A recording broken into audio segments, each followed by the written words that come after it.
నమస్కారం city news కి స్వాగతం. ముందుగా ముఖ్యాంశాలు.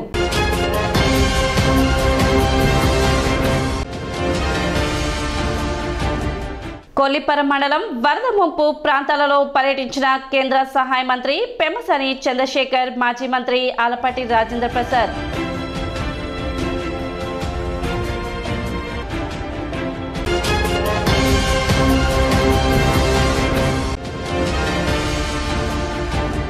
Neyveli lignite corporation chairman Prasanna Kumar కు డాక్టర్ యలవర్తి నాయుడమ్మ స్మారక అవార్డు సెప్టెంబర్ 10వ తేదీన తెనాలిలో ప్రదానం.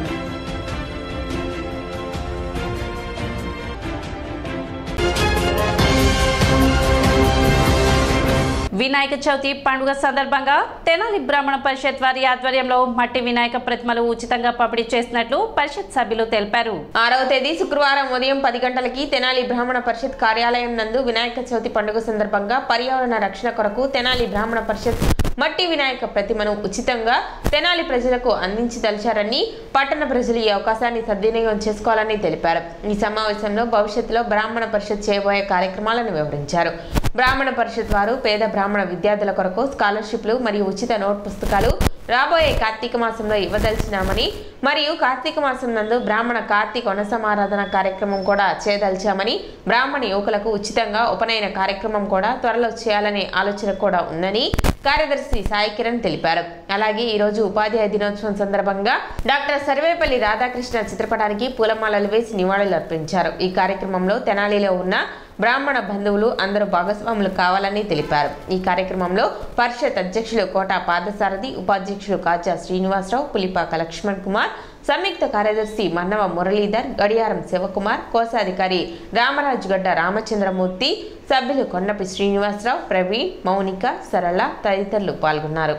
రేపు 7వ తారీఖు జరగబోయే వినాయక చవితి సందర్భంగా పర్యావరణ పరిరక్షణ దృష్టిలో ఉంచుకొని మట్టి వినాయక ప్రతిమలు పంచడానికి తెనాలి బ్రాహ్మణ పరిషత్ ఆధ్వర్యంలో నిర్ణయించాము.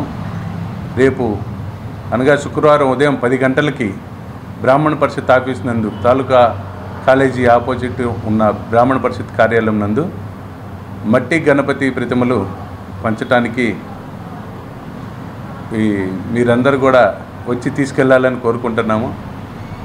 పర్యావరణ పరిరక్షణలో భాగంగా ఈ మట్టి గణపతిని పూజిద్దాము, పర్యావరణం కాపాడుకోవడానికి మనవంతుగా కృషి చేద్దాము. సెప్టెంబర్ 5 సర్వేపల్లి రాధాకృష్ణ గారి జయంతి సందర్భంగా ఈరోజు ఆయన స్మరించుకుంటూ, అలానే బ్రాహ్మణ పేద విద్యార్థినులకు కూడా స్కాలర్షిప్ ఇవ్వదలుచుకున్నాము. దీంట్లో అప్లై చేయాల్సుకున్న వాళ్ళు ఒకసారి పరిషత్ ఆఫీసులో సంప్రదించి వివరాలు సేకరించడానికి ప్రయత్నం చేస్తామని కోరుకుంటున్నాం. బ్రాహ్మణ పరిషత్ కార్యాలయం నందు మరియు దేవి చౌక్ నందు శివాలయం దగ్గర మట్టి వినాయకుల్ని ఉచితంగా పంపిణీ చేయడానికి బ్రాహ్మణ పరిషత్ పూనుకుంది. అలాగే ఈ బ్రాహ్మణ పరిషత్ భవిష్యత్ కార్యాచరణ ఏంటంటే, ఉచితంగా బ్రాహ్మణ అటువులకి ఉపనయనం చేయాలని, మరియు ఉచిత మామూలుగా పేద విద్యార్థులకి నోట్బుక్ పంపిణీలు మరియు స్కాలర్షిప్లు అధికంగా పంచాలని చెప్పేసి మేము కోరుచున్నాము మరియు నిర్ణయించుకున్నాము. అలాగే కార్తీక మాసంలో పెద్ద ఎత్తున బ్రాహ్మణ సోదరులకి, బ్రాహ్మణ కుటుంబాలకి కలిసి వనభోజనాలుగా కార్తీక వనభోజనాలు నిర్ణయించాలనుకున్నాము. కాబట్టి మీ యొక్క ప్రతి బ్రాహ్మణ కుటుంబం వచ్చేసి ఈ దీంట్లో భాగస్వాములుగా కావాలని చెప్పి కోరుకుంటున్నాను. మీకు ఏదన్నా బ్రాహ్మణులకు సమస్యలు వస్తే ప్రతి ఆదివారం ఈ తాలూకా స్కూల్ ఎదురుగున్న బ్రాహ్మణ పరిషత్తులో మీరు వచ్చి చెప్పుకోవచ్చు. మీ యొక్క సమస్యలు కానీ సలహాలు కానీ పాటించడానికి బ్రాహ్మణ పరిషత్తులో ప్రతి ఆదివారం సాయంత్రం 6 గంటల నుంచి 8 గంటల వరకు మీకు అందుబాటులో కార్యదర్శి సాయి కిరణ్ గారు కానీ, ఉపాధ్యక్షులు కాదా శ్రీనివాస్ గారు కానీ ఇంకెవరైనా ఇక్కడ రెడీగా ఉంటారు. ఉద్యోగ భద్రత కల్పించాలని కోరుతూ మద్యం దుకాణాల సిబ్బంది తెలిపారు. Andhra Pradesh state beverages corporation contract and outsourcing employees welfare association Tenali depot, Andhra Pradesh supervisors and sales man's ఆధ్వర్యంలో ప్రభుత్వ మద్యం షాపుల్లోని అవుట్సోర్సింగ్ సిబ్బంది నిరసన తెలిపారు. మార్కెట్ సెంటర్ నుండి మెయిన్ రోడ్ మీదుగా రైల్వే స్టేషన్ వద్ద అంబేద్కర్ బొమ్మ వరకు నిరసన ర్యాలీ చేపట్టి డాక్టర్ బిఆర్ అంబేద్కర్ విగ్రహానికి పూలమాలలు వేసి నివాళులు అర్పించారు. అనంతరం వినతి పత్రం అందజేశారు. ముఖ్యమంత్రి నారా చంద్రబాబు నాయుడు నూతన మద్యం పాలసీ అంటున్నారు. షాపులో పనిచేసే సిబ్బందికి ఉద్యోగం విషయంలో ఎటువంటి స్పష్టత ఇవ్వలేదని, వేరే శాఖలోనైనా ఉద్యోగ భద్రత కల్పించాలని, ప్రభుత్వం మద్యం షాపులో పనిచేసే 15,000 కుటుంబాలకు ఉద్యోగ భద్రత భరోసా ఇవ్వాలని, మద్యం పాలసీపై ముఖ్యమంత్రి, ఉప ముఖ్యమంత్రి, ఎక్సైజ్ మంత్రి స్పందించి తమకు ఉద్యోగ భద్రత కల్పించాలని కోరారు. గౌరవనీయులైన సీఎం చంద్రబాబు నాయుడు గారికి, డిప్యూటీ సీఎం పవన్ కళ్యాణ్ గారికి, ఆంధ్రప్రదేశ్ మద్యం దుకాణాల్లో పనిచేస్తున్న సేల్స్ మెన్లు, సూపర్వైజర్లు విన్నపం. అయ్యా, గత 5 సంవత్సరాలుగా మేము మద్యం షాపుల్లో పనిచేస్తున్నాం. ఈ కొత్త మద్యం పాలసీ వల్ల మా ఉద్యోగ భద్రతకి ఆటంకం ఏర్పడింది. కరోనా టైంలో కూడా మేము వర్క్ చేశాం. ఇందువల్ల మేము ప్రభుత్వానికి వ్యతిరేకం కాదు, మా ఉద్యోగాలు భద్రత కల్పించమని కోరుతున్నాం. ఈ మద్యం పాలసీ వల్ల మా ఉద్యోగాలు తీసివేయబడతాయి కాబట్టి వేరే గవర్నమెంట్ అవుట్సోర్సింగ్ విభాగంలో మాకు ఉద్యోగ భద్రత కల్పించమని కోరడం అయినది. దీని నిమిత్తం అయ్యి తెనాలి రణరంగ చౌక్ నుంచి అంబేద్కర్ విగ్రహం, రైల్వే స్టేషన్ దగ్గర ఉన్న అంబేద్కర్ విగ్రహం వరకు ర్యాలీగా నిర్వహించడం జరిగింది. గౌరవనీయ ముఖ్యమంత్రి గారికి, మళ్ళీ డిప్యూటీ సీఎం గారికి మేము తెలియజేస్తున్న విన్నపం ఏంటంటే, మేము గత 5 ఏళ్ళ నుంచి వైన్ షాప్లో పనిచేస్తూ ఉన్నాం. కరోనా టైంలో కూడా కష్టపడి పనిచేస్తూ ఉన్నాం. ఈ నూతన మద్యం పాలసీ పెట్టడం ద్వారా మా ఉద్యోగాలు పోయే అవకాశాలు ఎక్కువగా ఉన్నాయి. అందువలన మమ్మల్ని వేరే ప్రత్యామ్నాయంగా వేరే గవర్నమెంట్ అవుట్సోర్సింగ్ కింద వేయాలని వాళ్ళకి విన్నపం తెలియజేస్తున్నాము. మా కుటుంబాలకి, మా ఉద్యోగాలకి భద్రత కావాల్సి వస్తుంది. లేదా మా ఉద్యోగాలు పోతే మా పిల్లలతో సహా మేము చాలా కష్టపడాల్సి వస్తుంది. గౌరవనీయులైన సీఎం చంద్రబాబు నాయుడు గారికి మరియు డిప్యూటీ సీఎం అయినటువంటి పవన్ కళ్యాణ్ గారికి ఏపీ స్టేట్ బెవరేజ్ కార్పొరేషన్ తరఫున ఒక చిన్న విన్నపం అండి. మేము మద్యం షాపులో పనిచేస్తున్నాము. ఆ మద్యం షాపులు గత 5 సంవత్సరాల నుంచి నిర్మిస్తున్నాము. వాటిలో సేల్స్ మ్యాన్, సూపర్వైజర్గా పనిచేస్తున్నాము. ఈ మధ్య వచ్చినటువంటి మీడియాలో ప్రచురితమైనటువంటి నూతన మద్యం పాలసీ మమ్మల్ని ఎంతగానో కలిసివేస్తున్నది. కావున గవర్నమెంటు మా ఇందు దయ ఉంచి మీరు మద్యం పాలసీ కొత్తది నిర్మించుకున్నా మాకు అభ్యంతరం లేదు. కాకుండా మా యొక్క తదుపరి నిర్ణయం ఏంటంటే, మీరు ఏదో ఒక నిర్ణయం తీసుకున్నా మాకు ఏం బాధ లేదు. కానీ మమ్మల్ని ఏదో ఒక అవుట్సోర్సింగ్ విభాగంలో కానీ, ఏదో ఒక గవర్నమెంట్ డిపార్ట్మెంట్లో కానీ ఉద్యోగ భద్రత కల్పించండి. లేదంటే మా 15,000 మంది జీవితాలు రోడ్డున పడతాయి. భారతదేశం గర్వించదగిన శాస్త్రవేత్త డాక్టర్ యలవర్తి నాయుడమ్మ స్మారక అవార్డు 2024ను Neyveli lignite corporation limited chairman and managing director Prasanna కుమార్ను ఎంపిక చేసినట్లుగా doctor Yalavarthi Nayudamma science and technology chairman Yedlapati Raghunath Babu తెలిపారు. ప్రసన్న కుమార్ను ఎంపిక చేసినట్లుగా doctor Yalavarthi Nayudamma science and technology chairman Yedlapati Raghunath Babu తెలిపారు. స్థానిక కుమార్పం సమావేశపు హాల్లో గురువారం ఏర్పాటు చేసిన విలేకరుల సమావేశంలో ఆయన మాట్లాడుతూ, తమిళనాడులోని Neyveli lignite corporation chairman Prasanna కుమార్ను అవార్డు కమిటీ జ్యూరీ ఎంపిక చేసిందన్నారు. సెప్టెంబర్ 10వ తేదీన తెనాలిలోని రామకృష్ణ కవి కళాక్షేత్రంలో సాయంత్రం 4 గంటలకు ఈ అవార్డు ప్రదానోత్సవ కార్యక్రమం జరుగుతుందని తెలిపారు. ఈ కార్యక్రమానికి రాష్ట్ర పౌర సరఫరాల శాఖ మంత్రి నాదెండ్ల మనోహర్ ముఖ్య అతిథిగా హాజరవుతారని, సిఎల్ఆర్ఐ చెన్నై ప్రధాన సైంటిస్ట్ డాక్టర్ స్వర్ణ వి కాంత్ పాల్గొంటారని కమిటీ వైస్ చైర్మన్ కొత్త సుబ్రహ్మణ్యం తెలిపారు. ఈ సందర్భంగా డాక్టర్ యలవర్తి నాయుడమ్మపై జరిగిన వ్యాసరచన పోటీల్లో గెలుపొందిన విద్యార్థులకు నగదు బహుమతి, ప్రశంసా పత్రాలు ఇవ్వబడతాయని తెలిపారు. విలేకరుల సమావేశంలో డాక్టర్ నాయుడమ్మతో గల అనుబంధాలను కొల్లి అరవింద్ ఘోష్ గుర్తు చేసుకున్నారు. ఆయన ఈ నాయుడమ్మ గారి 100వ సంవత్సరం పూర్తయిన సందర్భంగా మేము ఈ Nayudamma science and technology foundation పేరిట తెనాల్లో ఒక విగ్రహం, ఒక ఫుల్ సైజు కాంస్య విగ్రహం చేయటం జరిగింది. అది 101 బర్త్డే. మరి 102వ దానిలో ఢిల్లీలో కిషన్ రెడ్డి గారు కేంద్ర మంత్రి వారి చేతుల మీదుగా వారికి అవార్డు ఇవ్వడం జరిగింది. అయితే ఇక నుంచి మాత్రం తెనాల్లోనే ఈ కార్యక్రమం చేయాలి అని నిర్ణయించడం మా కమిటీ. ఆ ప్రకారంగా ఈసారి డాక్టర్ ప్రసన్న కుమార్ ఎం, ఆయన CMD chairman and managing director Neyveli lignite corporation limited, దాదాపు ఒక 50,000 కోట్ల కంపెనీ. చాలా ఒక 25,000 మంది పనిచేస్తూ ఉంటారు నైవేలి లిగ్నైట్ కార్పొరేషన్కి. కాబట్టి వారిని తీసుకొచ్చి ఈసారి మనం సన్మానించుకోవటం, దానికి మన మినిస్టర్ గారు నాదెండ్ల మనోహర్ గారు వారి చేతుల మీదుగా అవార్డు ఇవ్వడానికి జరిగింది. ప్రసన్న కుమార్ గారు, ఎం ప్రసన్న కుమార్ గారు, వారి విద్యాభ్యాసం అంతా కూడా మన ఆంధ్రప్రదేశ్ జరిగింది కాబట్టి ఆయన కూడా గొప్ప ఇంజనీర్గా, గొప్ప సంస్కృతిగా చేయాలనుకున్నాము, చేయబోతున్నాం. రేపు 10వ తారీఖు రామకృష్ణ కళాక్షేత్రంలో ఈ కార్యక్రమం సాయంకాలం 4 గంటల కాడి నుంచి 7 గంటలకి జరుగుతుంది. కాబట్టి అందులో సమయపాలన పాటించి, విష్ణుమూర్తి గారు ఉండగా అంత సమయపాలన జరిగేది, అదే సమయపాలన అందులో పాటించి తప్పకుండా కార్యక్రమం నెరవేరుతుంది. ఎన్నడూ లేని విధంగా వరదలు పోటెత్తాయి. గడిచిన 5 ఏళ్లలో బ్యారేజీలు, డ్యాంల నిర్వహణ పట్టించుకొని ఉంటే సమస్య సగం తగ్గి ఉండేది. ఇష్టారాజ్యంగా ఇసుక, మట్టి అక్రమ తవ్వకాల మూలంగానే అపార వరద నష్టం సంభవించిందని గ్రామాభివృద్ధి, కమ్యూనికేషన్ శాఖ సహాయ మంత్రి డాక్టర్ పెమ్మసాని చంద్రశేఖర్ అన్నారు. భారీ వర్షాల కారణంగా తీవ్రంగా దెబ్బతిన్న వరద ప్రభావిత ప్రాంతాలైన కొల్లిపర మండలంలోని పలు గ్రామాల్లో మాజీ మంత్రి అలపాటి రాజేంద్ర ప్రసాద్తో కలిసి పెమ్మసాని గురువారం పర్యటించారు. అత్తలూరిపాలెం, వల్లభాపురం, మున్నంగి, పిడపత్తిపాలెం, కొల్లిపర, బొమ్మవానిపాలెం గ్రామాలలో పర్యటిస్తూ ముంపుకు గురైన అరటి, పసుపు, నిమ్మ తదితర పంటలను పరిశీలించారు. అనంతరం రైతులతో మాట్లాడుతూ ప్రకృతి విపత్తుల వల్ల తలెత్తిన నష్టాన్ని అడిగి తెలుసుకున్నారు. పంటలపై రైతులు పెట్టిన పెట్టుబడి, పంట బీమా, ప్రత్యామ్నాయ పంటలు తదితర అంశాలపై రైతులతో చర్చించారు. అలాగే సంబంధిత ప్రభుత్వ శాఖలైన వ్యవసాయం, డ్రైనేజ్, ఇరిగేషన్ శాఖ అధికారులతో మాట్లాడుతూ పంట నష్టంపై తీసుకున్న చర్యలను అడిగి తెలుసుకున్నారు. ఈ క్రాప్ బుకింగ్, బీమా తదితర చర్యల ద్వారా నష్టపోయిన రైతులను ఆదుకోవాలని అధికారులకు ఆదేశాలు జారీ చేశారు. కేంద్ర, రాష్ట్ర ప్రభుత్వాల ద్వారా అందించే కాంపోనెంట్ సబ్సిడీ, బీమా తదితర ప్రభుత్వ పథకాల ద్వారా సహాయం అందేలా చూడాలని తెలిపారు. వైసీపీ ప్రభుత్వంలో 5 ఏళ్లు నిద్రపోయిన నాయకుల వైఫల్యం కారణంగానే ప్రస్తుతం ఈ స్థాయిలో నష్టం సంభవించింది. బలహీనపడ్డ కరకట్టల నిర్వహణ గాలికి వదిలేసి బ్యారేజ్, డ్యాంల నిర్వహణను పట్టించుకోకుండా 5 ఏళ్లు కళ్లు మూసుకున్నారు. అప్పటి ఆ తప్పులు మళ్లీ జరగకుండా టీడీపీ ప్రభుత్వం తక్షణ చర్యలకు ఉపక్రమించింది. కేంద్ర, రాష్ట్ర ప్రభుత్వాల సహకారంతో పంట బీమాతో పాటు ఎరువులు, విత్తనాల సబ్సిడీ, ఇతర అంశాలపైన దృష్టి సారించింది. ప్రస్తుత వరద నష్టం సమస్యను కేంద్ర ప్రభుత్వం దృష్టికి తీసుకువెళ్లి సహాయ చర్యలు చేపడతామని పెమ్మసాని వివరించారు. కార్యక్రమంలో Tenali sub collector Sanjana Sinha, Duggirala market yard మాజీ చైర్మన్ వంగ సామిరెడ్డి, మాజీ సర్పంచ్ మేదర్ మెట్ల శ్రీనివాసరావు తదితర గ్రామ, మండల స్థాయి నాయకులు పాల్గొన్నారు.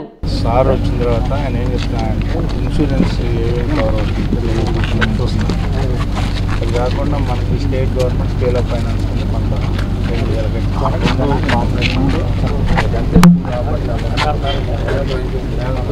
చేస్తే మనకి రైతుకి ఆల్టర్నేటివ్ క్రాప్, మీకేమైనా ఆలోచనలు ఉంటే మంచి గారితో మీ ఆలోచనలు పంచుకోండి. ఆల్టర్నేటివ్గా ఇప్పుడు ఇది అయిపోయింది, ఏమి వేస్తావు? ఒకళ్ళు మాట్లాడి మొక్కజొన్న కానీ దానికి ఇప్పుడు బయట కొంటే ఎంత ఉంది మినిమం? కానీ 150 రూపాయలు ఓకే కేజీ. మొక్కజొన్న అది 1800 కూడా ఉన్నాయి. మీరు డిపిఆర్ తయారు చేసేసి ఆయనతో కూర్చొని చేయించడం ఏంటి? ప్రైవేట్ ప్రాజెక్ట్ అంతే. ప్రైవేట్ వాళ్ళు డబ్బులు పెడుతున్నారు, గవర్నమెంట్ తీసుకుంటారు. ఫాస్ట్గా చేయండి, మన చేతుల్లో. ముఖ్యమంత్రి గారు చెప్పింది విన్నావా? ఏమైనా అందరినీ ఆదుకోవడం కాదు, వెహికల్స్ ఏదైతే ఉన్నాయో వీటికి ఇన్సూరెన్స్ ఉంటే లిబరల్గా చూసి ఇన్సూరెన్స్ ఇవ్వాలని చెప్పారు. అంటే ఏంటి, మీకు ట్రాక్టర్కి రిపేర్స్ కానీ ఏదైనా వస్తే ఏంటి, ట్రాక్టర్ ఒకవేళ దొరకలేదనుకో, వాగులో కొట్టుకుపోయింది, దానికి కూడా ఇన్సూరెన్స్ వస్తుంది అమ్మా.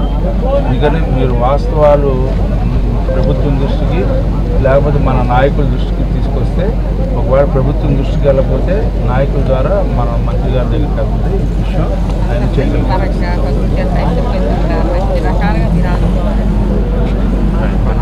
లేదనేది కూడా మీరందరూ కూడా అది కొద్దిగా వాచ్ చేసుకుంటా ఉండండి. అందరూ కూడా ఎన్యూమరేషన్ చేశారు లేదనేది అర్థమైందా శివారెడ్డి గారు?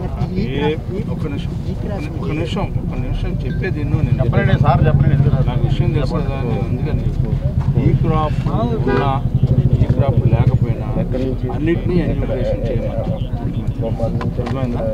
ఈ క్రాప్ కూడా 15వ తారీఖు లోపల ఎవరైనా చేసుకోకపోతే ఈ క్రాప్ ఒకవేళ ఏంటి అది కూడా ఎన్యూమరేషన్ చేయమన్నాడు. ఓకేనా ఏంటి, అందుకనే మీరు అందరూ అప్రమత్తంగా ఉండి ఎన్యూమరేషన్ ఈ క్రాప్ ఎంత అయింది, ఈ క్రాప్ కాకుండా జనరల్గా ఎంత అయింది, ఇవన్నీ మీరు మన మంత్రి గారి ఆఫీస్కి లిస్టు పంపిస్తే మనకు ఆ లెక్క సరిగ్గా ఉందో లేదో కూడా వాళ్ళ పిఎలు అది చూసి వారికి చెప్తారు. ఇంత అంటే ఎప్పుడూ లేని విధంగా ఇంత వరదలు రావటం, ఇంత పంట నష్టం కానీ, అదేవిధంగా పేదవాళ్ళు వాళ్ళు పెంచుకునే గేదెలు కానీ లేకపోతే వెహికల్స్ కొట్టుకుపోవటం కానీ నష్టం అనేది చాలా బాధాకరం.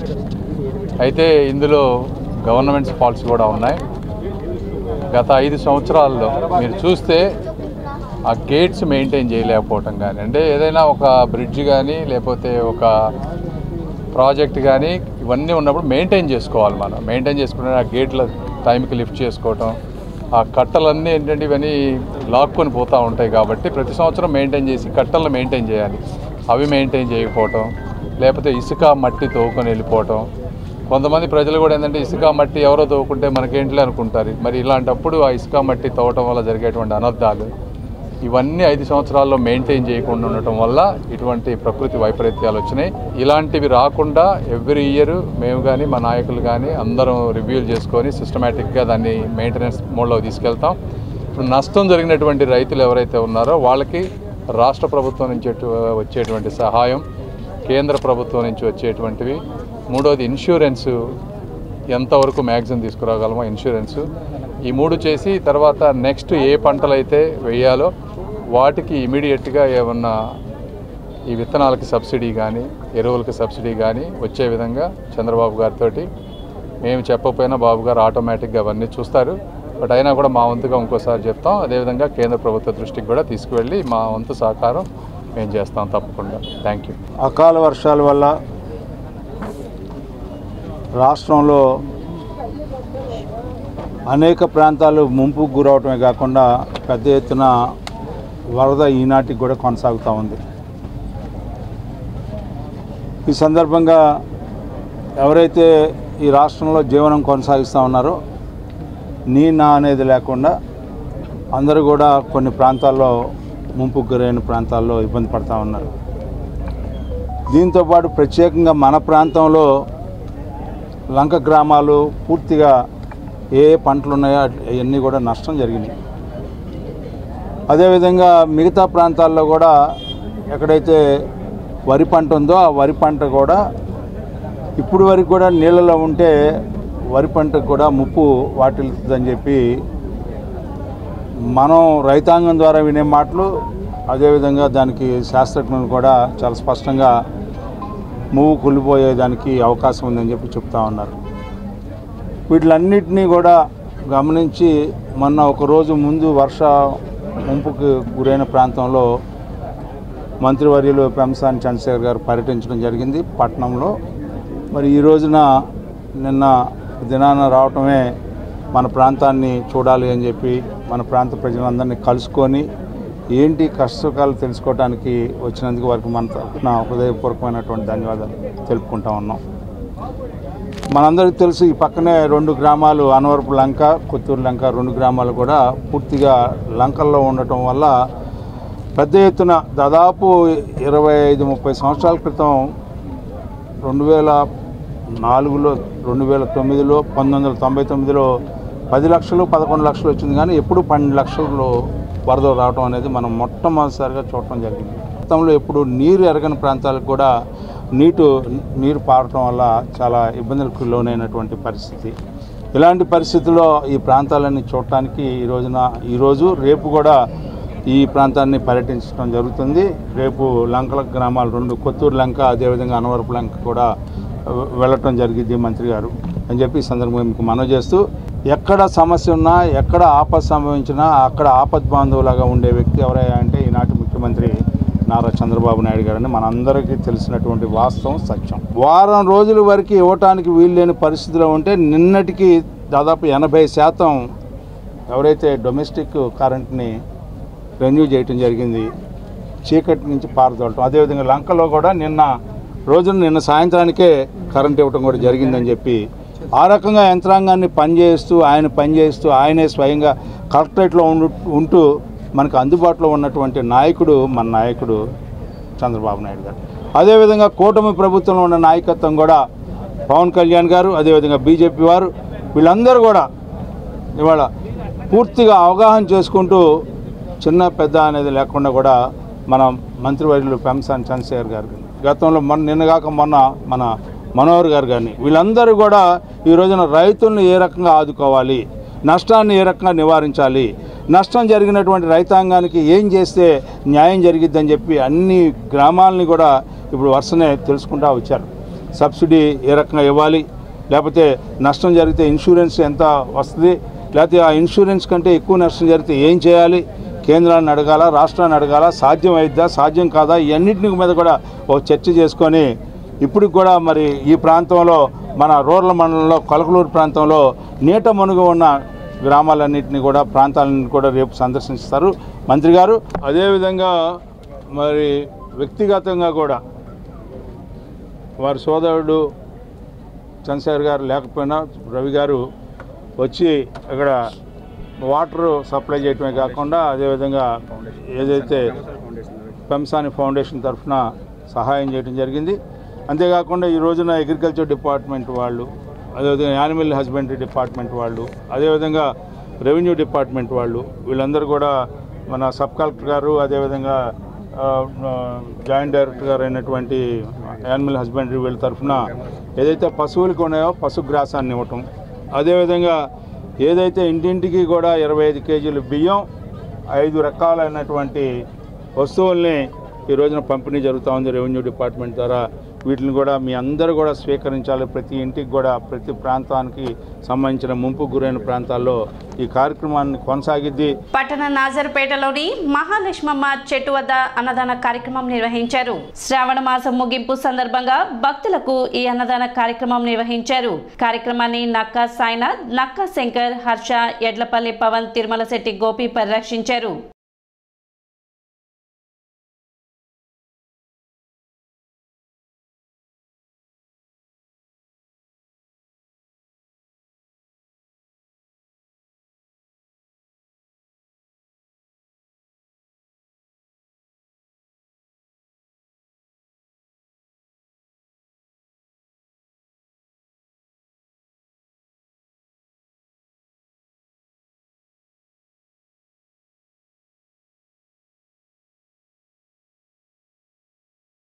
నాదర్పేట నందు వేంచేసి ఉన్న శ్రీ మహాలక్ష్మి అమ్మవారు శ్రావణ మాసం ముగించుకొని పూజా కార్యక్రమాలు దిగ్విజయంగా జరుపుకొని అన్నదాన కార్యక్రమాన్ని ఈ రోజున జరుపుకుంటున్నాము. భక్తులందరూ విచ్చేసి ఈ కార్యక్రమాన్ని ఎంతో దిగ్విజయంగా పూర్తి చేసి విజయవంతంగా చేసినందుకు ధన్యవాదాలు తెలుపుకుంటున్నాము. కొల్లూరు మండలం వరద ప్రభావిత గ్రామాలను మాజీ మంత్రి వేమూరు శాసనసభ్యులు నక్కా ఆనందబాబు పర్యటించారు. కిష్కిందపాలెం, జువ్వలపాలెం, తడికలపూడి, తిప్పలకట్ట గ్రామాలలో పర్యటించి గ్రామస్తులతో మాట్లాడారు. గ్రామాలలో ఉన్న పరిస్థితులను మరియు రోడ్లు దెబ్బతిన్న ఇండ్లను పరిశీలిస్తూ వారికి ధైర్యం కల్పించారు. ఈ సందర్భంగా ఆయన మాట్లాడుతూ ఎవరూ అధైర్యపడవద్దని, ప్రభుత్వ యంత్రాంగం సాయశక్తులా కృషి చేస్తుందని, నష్టపోయిన ప్రతి ఒక్కరిని ఈ ప్రభుత్వం ఆదుకుంటుందని తెలిపారు. కార్యక్రమంలో వేమూరు నియోజకవర్గ కొల్లూరు మండలం ముఖ్య నాయకులు, కార్యకర్తలు, అభిమానులు పాల్గొన్నారు.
యూరప్లోని వెల్లెట్ట మాల్టాలో జరిగిన వరల్డ్ పవర్ లిఫ్టింగ్ పోటీలో తెనాలికి చెందిన మదిరా షానూన్ సత్తా చాటింది. ఆగస్టు 28వ తేదీ నుండి సెప్టెంబర్ 8వ తేదీ వరకు జరిగిన ఈ పోటీలు సబ్ జూనియర్, జూనియర్ విభాగాలు నిర్వహించగా 45 కేజీల జూనియర్ క్లాసిక్ పవర్ లిఫ్టింగ్ విభాగంలో ప్రపంచంలో 6వ స్థానంలో నిలిచి పార్టిసిపేషన్ మెడల్ను అందుకున్నారు. ఈ సందర్భంగా దేశానికి గర్వకారణంగా నిలిచిందని ఆమెను పలువురు అభినందించారు. తెనాలి పట్టణంలో క్విక్ ఫిట్నెస్ సెంటర్ నందు శిక్షణ పొందుతున్న షనూన్ భవిష్యత్తులో మరెన్నో పథకాలు సాధించాలని ఆకాంక్షించారు. తెనాలి వచ్చిన ఆమెకు పలువురు క్రీడాకారులు, కేఎల్ యూనివర్సిటీ అధ్యాపక బృందం, క్విక్ ఫిట్నెస్ సెంటర్ నిర్వాహకులు, సిబ్బంది, షనూన్ కుటుంబ సభ్యులు ఆమెకు ఘన స్వాగతం పలికారు. ఆగస్టు 28 నుంచి సెప్టెంబర్ 8 వరకు జరుగుతున్న మాల్టాలో నేను 31న పవర్ లిఫ్టింగ్లో 6th ర్యాంక్ సాధించాను. నేను కేఎల్ యూనివర్సిటీలో BIAS చదువుతున్నాను. కేఎల్ యూనివర్సిటీ నాకు స్టాఫ్ కానీ అందరూ నాకు చాలా సపోర్ట్ చేశారు. కేఎల్ యూనివర్సిటీ స్టాఫ్ అందరికీ నాకు ధన్యవాదాలు తెలుపుతున్నాను. అలాగే సపోర్ట్ చేసుకున్న పేరెంట్స్కి నాకు తెలుసుకున్నాను.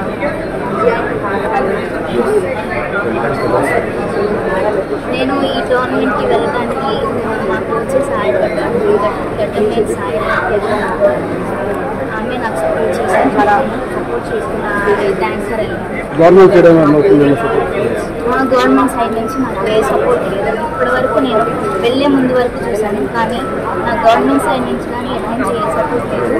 మా పేరెంట్స్ అని మా కోచ్ నాకు చర్చ్ మెంబర్సే దీనికి సపోర్ట్ చేశారు. సాయిబాబాకు అత్యంత ప్రీతి పాత్రమైనది అన్నదానమేనని సాయి లక్కరాజు అన్నారు. నంది వెలుగులోని వృద్ధాశ్రమంలో నివసించే వృద్ధులకు మరియు రాయపూడి గురుకుల వేద పాఠశాల విద్యార్థులకు శ్రీ సాయి ప్రసాదం సేవా సమితి ఆధ్వర్యంలో గురువారం మధ్యాహ్నం వంశీకృష్ణ మరియు సాయి సౌమ్య జన్మదినోత్సవం సందర్భంగా ఏర్పాటు చేసిన అన్నదాన వితరణ కార్యక్రమాన్ని సేవా సమితి అధ్యక్షులు సాయి లక్కరాజు ప్రారంభించి ప్రసంగించారు. సాయి తన ప్రసంగాన్ని కొనసాగిస్తూ ప్రతి నెల మొదటి గురువారం పట్టణంలోని వివిధ కాలనీల్లో ఈ అన్నప్రసాద కార్యక్రమాన్ని క్రమం తప్పక నిర్వహిస్తున్నామని, ఎవరైనా కోరితే వారు నివసించే కాలనీలో ఈ కార్యక్రమాన్ని నిర్వహిస్తామని తెలిపారు. వృద్ధాశ్రమంలో ఉన్న వృద్ధులకు, వేద విద్యార్థులకు అన్నప్రసాద వితరణ చేశారు. సమితి సభ్యులు పాల్గొన్నారు.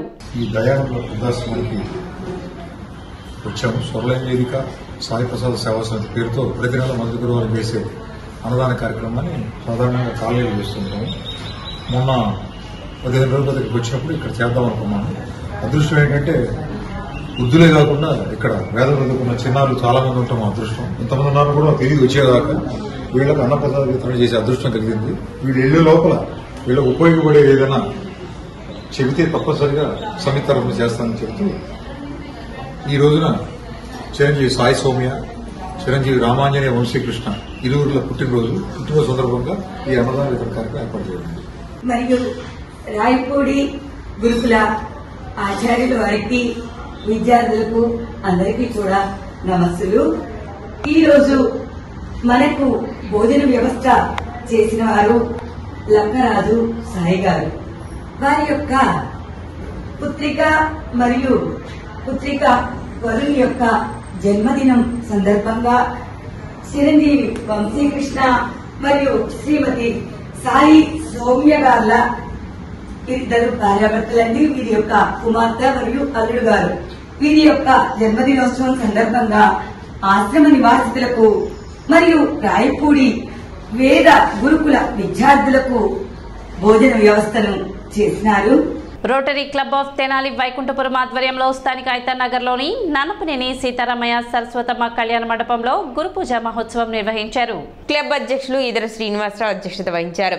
మాజీ ఎమ్మెల్సీ ఏఎస్ రామకృష్ణ, పీడీజీ తాళ Rajasekhar Reddy, assistant governor doctor Malineni Perumallu అతిథులుగా హాజరయ్యారు. ఉత్తమ ఉపాధ్యాయులుగా తెనాలిలోని ప్రభుత్వ ఐటీఐ ప్రిన్సిపల్ రావిచిన వెంకటేశ్వర్లు, బురిపాలెం జిల్లా పరిషత్ హైస్కూల్ ఉపాధ్యాయుని ఉయ్యూరు పద్మావతి, సంగంజాగలముడి జిల్లా పరిషత్ హైస్కూల్ ఉపాధ్యాయుని పొనుగుపాటి లలిత, స్థానిక కేఎస్ మున్సిపల్ హైస్కూల్ ఉపాధ్యాయుడు వెలగా సుభాష్ చంద్రబోస్, నారాకోడూరు హైస్కూల్ పీఈటీలు బత్తుల వెంకటేశ్వరరావు, తిరుమలశెట్టి వెంకటేశ్వర్లు, తెనాలి ఎన్ఎస్ఎస్ హైస్కూల్ చిత్రకళ ఉపాధ్యాయుడు బెల్లంకొండ వెంకట్ను సత్కరించారు. క్లబ్ కార్యదర్శి దేవయజన మురళీకృష్ణ, కోశాధికారి రమేష్ కుమార్ బన్సాలి, జిల్లా Rotary membership chairman Edara Venkata Purnachand, Kanneganti Muralikrishna, Gutta Venkataratna, Veeravalli Murali, G V Narayana, N Venkateswararao, doctor D Jeevanlatha, Alapati Venkataramaiah పాల్గొన్నారు.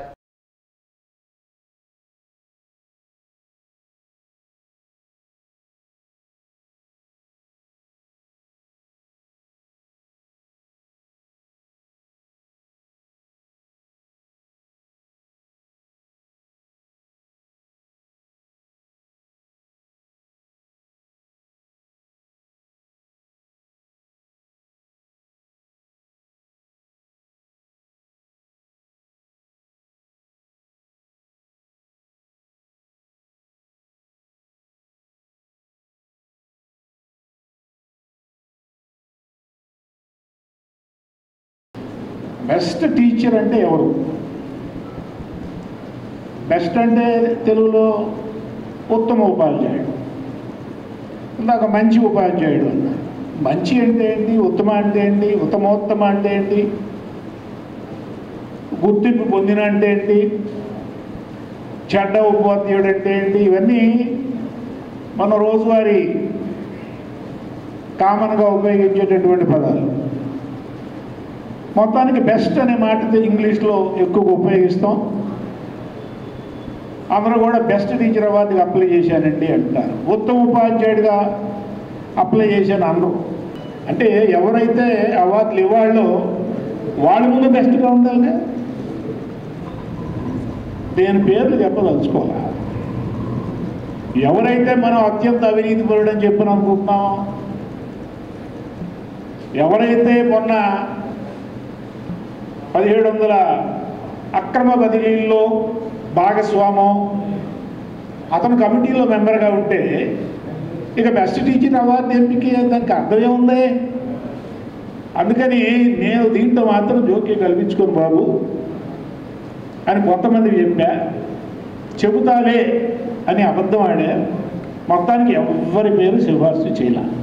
సిటీ న్యూస్ ముగించే ముందు ముఖ్యాంశాలు మరోసారి.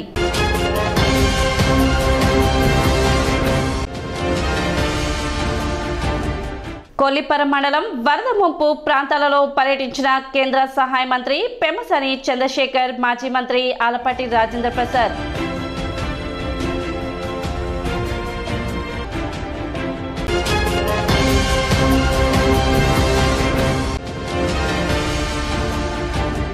Neyveli lignite corporation chairman Prasanna Kumar కు డాక్టర్ యలవర్తి నాయుడమ్మ స్మారక అవార్డు సెప్టెంబర్ 10వ తేదీన తెనాలిలో ప్రదానం.